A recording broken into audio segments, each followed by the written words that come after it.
let's get to something super cringe. The cast of Hamilton came together to make a Get Out the Vote song, which they are billing as a nonpartisan Get Out the Vote song, but it's quite obvious that it's very partisan indeed. And also, in terms of the artistic quality, it is predictably a travesty and a human rights violation that I'm now going to inflict on all of you. Here it is.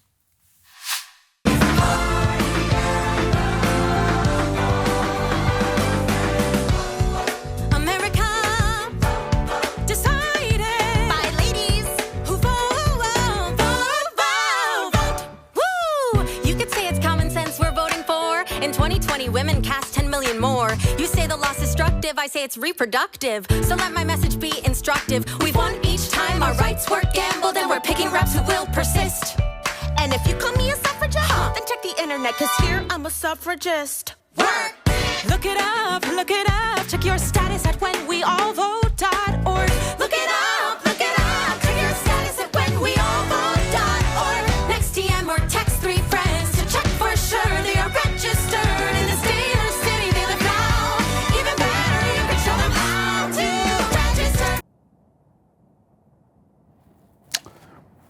Yeah.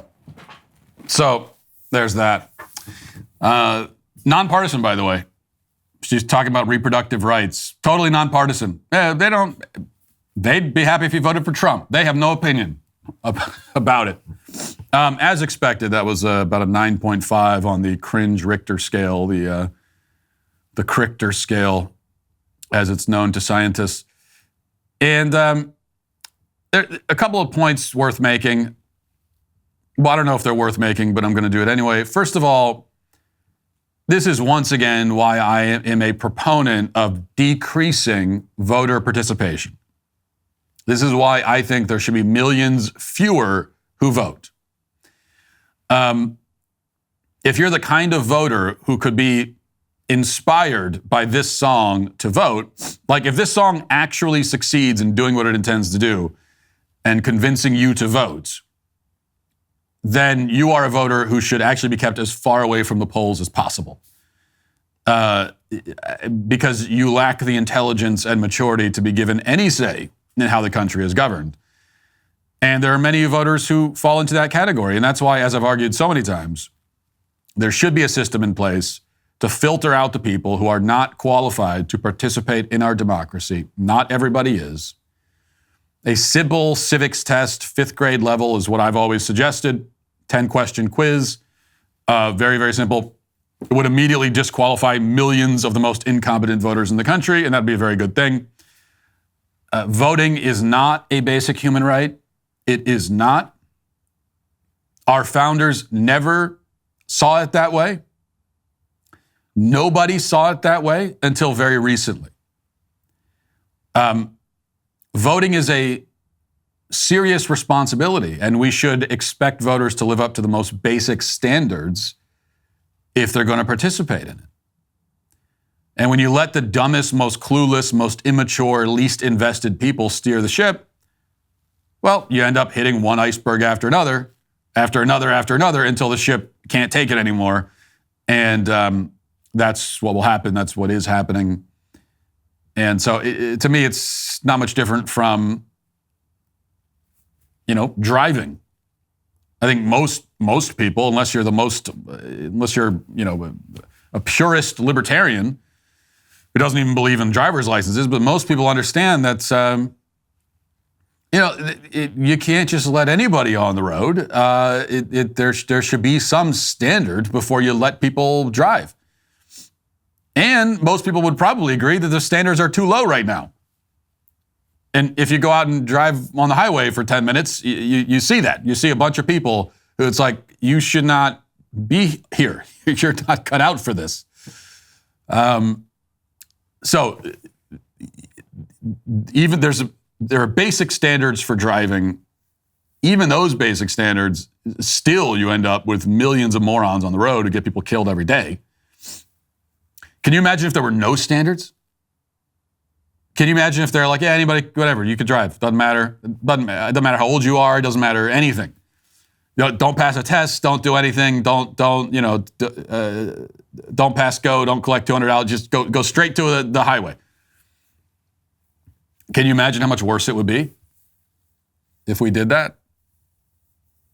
And so if we can see that with driving, I don't see why it's so difficult to connect that dot with voting.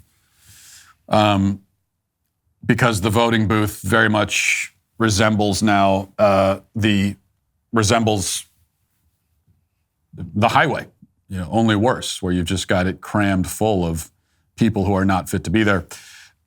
Second point, on a different note, no pun intended, back to the song, very corny, very cringe, very lame. We see again the left's artistic deficiencies on full display, which is a relatively new phenomenon. We've talked about it a lot, but they used to be very good at this kind of thing, like embedding their political and ideological message into art. They used to create things, whether it was music or TV shows or movies or whatever, where if you were perceptive, you could tell the political message that was in the piece of art, and maybe you didn't agree with it, but you couldn't help but listen to the song or watch the show or watch the film because it was so good. And this is how conservatives got good at separating the art from the artist and all that kind of stuff, because historically, you'd watch a show, you'd watch a movie, and you start seeing, okay, well, this is the political slant, this is the ideological slant, but this is a great film. And so I'm still going to watch it as a piece of art, and I'm going to try to overlook all that other stuff. But of course, most people in the audience were not perceptive enough to pick up on that stuff, and so they were absorbing the messages passively without knowing. And the art slowly changed them, slowly shifted their worldview without them even understanding what was happening. And that is when leftist art was most effective at doing what they wanted to do. But they've largely lost that ability now, because now it's always this sort of thing. It's on the nose, preachy, stuff that you could only enjoy if you agree with the message ahead of time. And that's a development that on balance is very positive. I'm actually happy. Well, it's a little bit of it's a you win some, you lose some situation, because it means that we have less art that's any good. You have a lot more bad art out there, which is frustrating. But it also means that the left is not able to communicate their message nearly as effectively anymore, because this is how they do it. So, and everybody dies of cringe. You can't convert the audience when you've killed them from cringe. Hey, YouTube, thanks for listening to the show. If you'd like access to my full show with no ads, you should go to dailywire.com and use promo code Walsh to get 2 months free on all annual plans. See you there.